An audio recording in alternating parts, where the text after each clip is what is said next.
দল করি না, এই জন্য কিছু বলি না। ছাত্রলীগের ভাইয়েরা দেখছেন আপনারা, সবাই বাংলাদেশ, সবটি জঙ্গলি না, সবটি পাকিস্তানি। দল মৃত্যুর সাথে পাঞ্জা, আমি উন্মাদ, আমি ধ্বংসা, আমি ঝিটিয়ে ধরি তীর, পরবীর, আমি চির উন্নতশীল।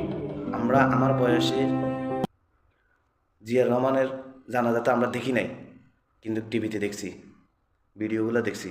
পরবর্তী দেখতেছি আল্লামা সাইদির পরে ওনার জানাজাটা দেখছি আমরা।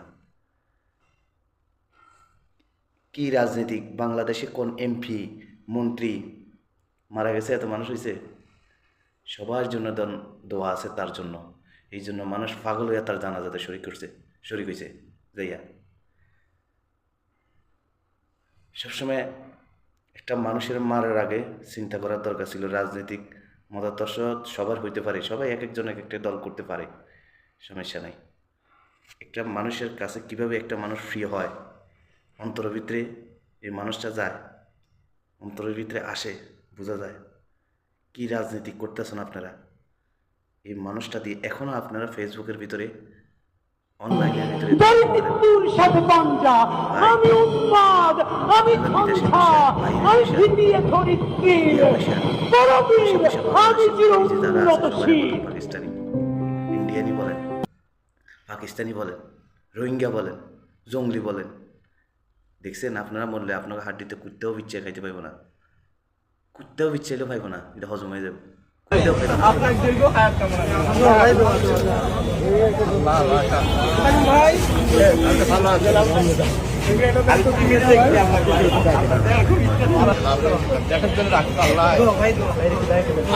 ছাত্রলীগের কতগুলো রাস্তা কুত্তা খাইয়ে লাই।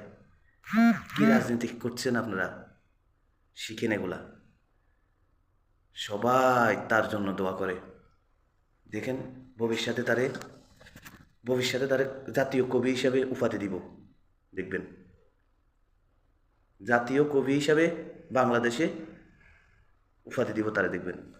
এই ছাত্রলীগের ভাইয়েরা, একটা মানুষের মারার আগে চিন্তা করবেন, যেই এমপি, যেই মন্ত্রী নেতৃত্ব দিচ্ছেন তার মারার জন্য। দেখেন, আপনারা দেখেন নির্বাচনে জিতবো কিনা এটা তো ছোট প্রশ্ন। শহীদ প্রেসিডেন্ট জিয়াউর রহমানের মতো, মাওলানা ভাসানীর মতো, এইখানকার ভূমিপুত্র শের বাংলার মতো আমাদের সব থেকে কোন সান্দাবাজার পক্ষে বলে নাই, বুঝাইছে? আল্লাহু আকবার। যাক, আল্লাহ তাআলা তারে বিজনেস নসিব করো।